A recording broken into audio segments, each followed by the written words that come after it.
कांग्रेस नेता सलमान खुर्शीद की नई किताब सनराइज ओवर अयोध्या को लेकर नया विवाद शुरू हो गया है। विवाद किताब के एक पन्ने पर हिंदुत्व से जुड़ी एक लाइन पर है।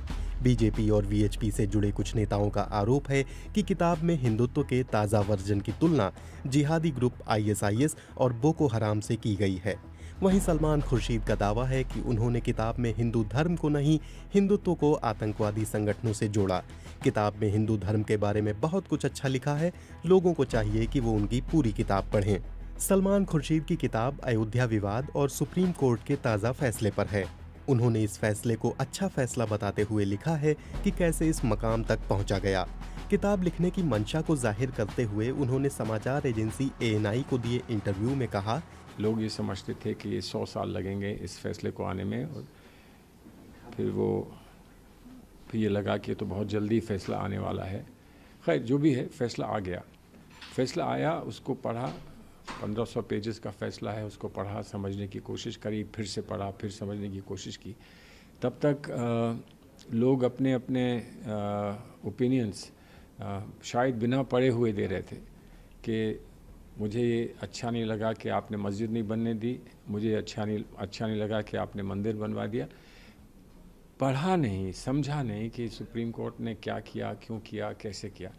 तो इसलिए मेरे लिए ये मेरा एक दायित्व बनता है कि मैं ये समझाऊं कि मैं जिस कोर्ट से संबंधित हूं, उस कोर्ट ने जो किया है वो क्या है आखिर, और क्या उसमें त्रुटि है कि नहीं है। और मैंने माना कि ये एक अच्छा फैसला है, एक बहुत अच्छा जजमेंट है, और आज के हालात हमारे देश में हैं, उनमें मरहम लगाने का एक रास्ता है।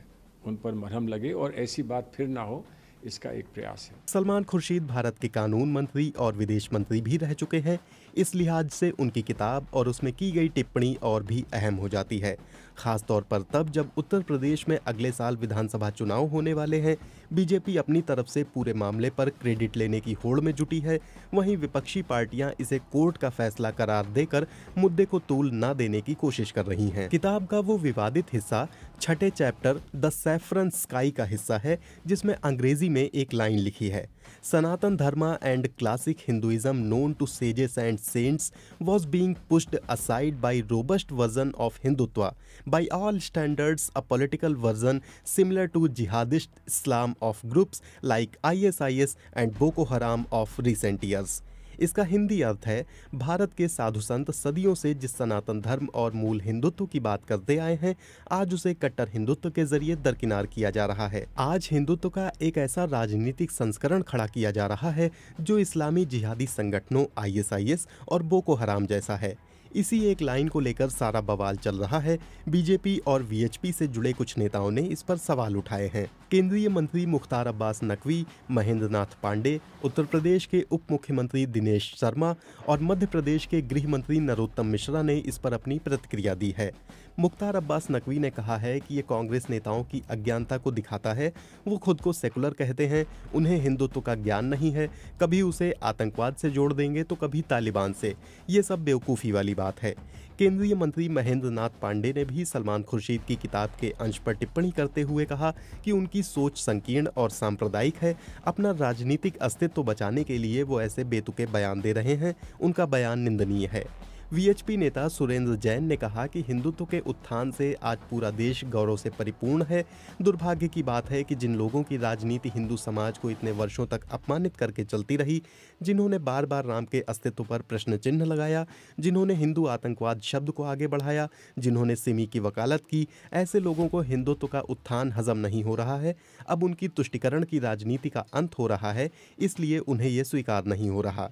बीजेपी के आईटी सेल के प्रमुख अमित मालवीय ने ट्वीट करके लिखा है, सलमान खुर्शीद ने अपनी नई किताब में हिंदुत्व की तुलना जिहादी इस्लामिस्ट गुट आईएसआईएस और बोको हरम से की है।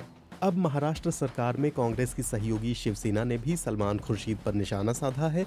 शिवसेना से राज्यसभा सांसद प्रियंका चतुर्वेदी ने भी इस मुद्दे पर ट्वीट किया है। सलमान खुर्शीद की किताब के लॉन्च में कांग्रेस के दूसरे बड़े नेता पी चिदम्बरम भी मौजूद थे। अयोध्या फैसले पर उन्होंने अपनी बात रखते हुए कहा, बहुत समय बीत जाने की वजह से दोनों पक्षों ने सुप्रीम कोर्ट के फैसले को स्वीकार कर लिया। सुप्रीम कोर्ट का फैसला दोनों पक्षों ने स्वीकार कर लिया, इस वजह से अच्छा फैसला था, न कि फैसला अच्छा होने की वजह से दोनों पक्षों ने स्वीकार किया।